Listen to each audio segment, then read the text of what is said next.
Hello? Hi. Hi, nice to meet Hello. you. Nice to meet you. Nice to meet you guys. What's your name? My name is Jari. Again, I just want to thank you so much for doing this interview with us. If you're uncomfortable at any time, you could just decide not to answer the question or just just move on. Okay. I know we spoke about it a little bit on Twitter, but do you just mind going into more details on how you got in prison and how you got charged and all that? Well, back in 2016, my baby daddy, he shot someone, and I was afraid to tell, so I was charged with conspiracy, accessory after the fact, and misprision of a felony.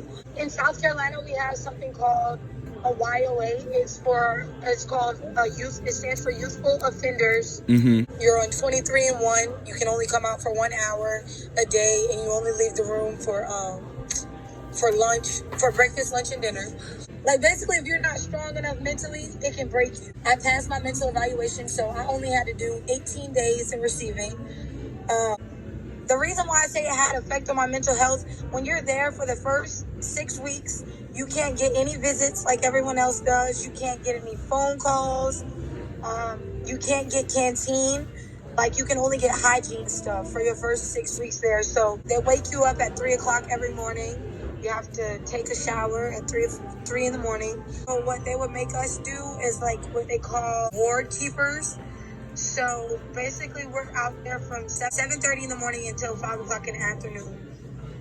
Was this a choice, or was this you had to? Oh no, you have to. You have to. If you refuse to do the work, you will get sent to lockup. Is lockup a confinement? Yeah, the lockup is confinement. The only privilege that they did get was coloring pages, and a girl killed herself while we were in there. In lockup, the COs are supposed to be doing rounds to check on everybody once every 30 minutes. She actually hung herself. The COs who were there that night got fired because nobody understands how she was able to do that. She died instantly because her neck broke. Her time of death, they were supposed to be able to find her possibly, and save her, but they didn't. My boyfriend went to prison. I can give you a standpoint from the men's side. Yeah, halfway house officers, are they helping you? It's traumatizing. It ain't traumatizing, but it is. It's traumatizing. I ain't even gonna say it ain't. It's traumatizing because nobody wants to have to deal with that every day. How were the conditions in the men's prison? In the men's prison is bad. I was on level 2. I was at Trenton, and at Trenton's an open dorm. So everybody's around. If you want to sleep, you're going to sleep with people around you. If you want to use the bathroom, y'all going to use the bathroom together. People walking around you while you sleeping, all that. Do you think that you experienced any PTSD from being in a harsh environment like that? Yeah, you do. It makes you. It honestly messes with your mental state while you're there and when you come home. With a felon on your record, do you think it's harder to get a job? Do you think people resort back to their old ways because of that? It's most definitely harder because, it was plenty of jobs that I went to and they were like, oh no, we're denying you because of your background. Right. And it's I don't even have a violent charge. My charge is non-violent, one of the lowest types of felonies you could get. That's with it. We work at a warehouse where they don't really they don't really care about your background. Right. We're blessed that we can get that opportunity. Before I got my car, it was so hard for me to find a job because I actually have to drive 45 minutes to get to my job. The guards are harsh to the point where they look down on you. Basically, they feel like they're better than you. So it's they feel like they can treat you any kind of way because guess what? At the end of the day, I've literally had a guard tell me, oh, I go home. I get to go home. I'm going home at a certain time of day.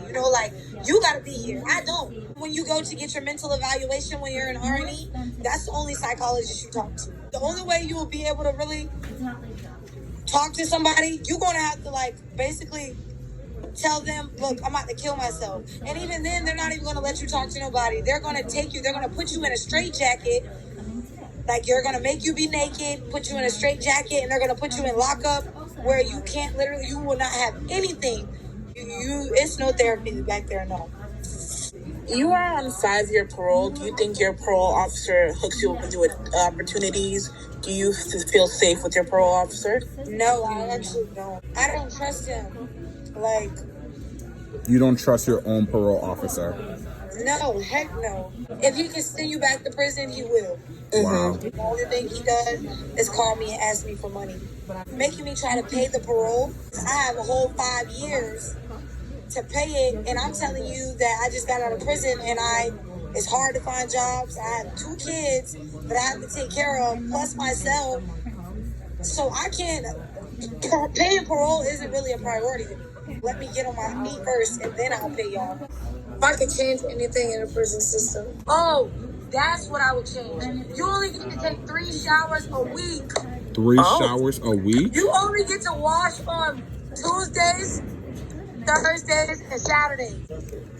Were feminine hygiene products provided for free? Like, were your pads and tampons free, or did you have to pay that at commissary? No, that's free.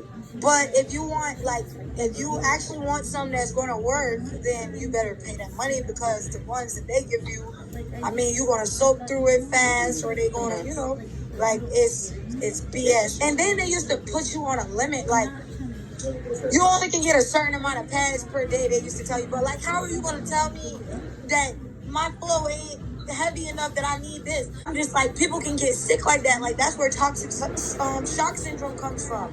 When you first get there, they give you a little tiny thing of toothpaste, a miniature toothbrush, 1 bar of soap, and a little thing of Bob Barker deodorant. When you run out of that, you're on your own, because they don't give you any more until you get to the yard and buy some. Were you compensated for being a ward keeper? Because I understand some prisons. Oh, no, you don't get paid. Jobs.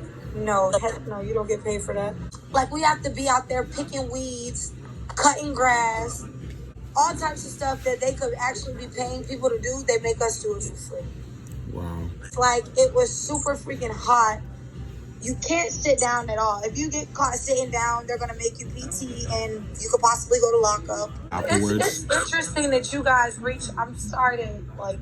No, go But ahead. it's interesting that you guys reached out to me, because I'm trying to come up with my own program called Forgiving Friendly Felons, which is like for felons who have non-violent charges, some sort of forgiveness for us. Like, as far as like jobs, places to live, a lot of stuff that just because you have a felony, I don't think that you should be, like, I don't even think that it's fair that if I have a non-violent charge that wasn't involving a gun or anything, it's not fair that I can't buy a weapon to protect myself. With the way that this world is going on right now, I should be able to go buy a weapon to protect myself. I didn't go to prison for a gun. I didn't go to, I don't have a violent charge. I'm not a violent person.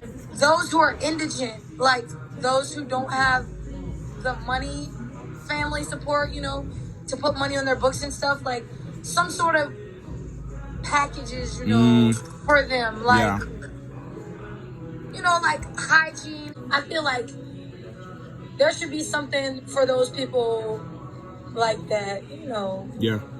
And I'm glad that you're trying to start this foundation as well. I'll stay in contact with you, and I hope like you stay well, and I hope you and your boyfriend like have an amazing life, and I'm praying for you guys. Thank you. And thank you so much for doing this. I actually really appreciate it.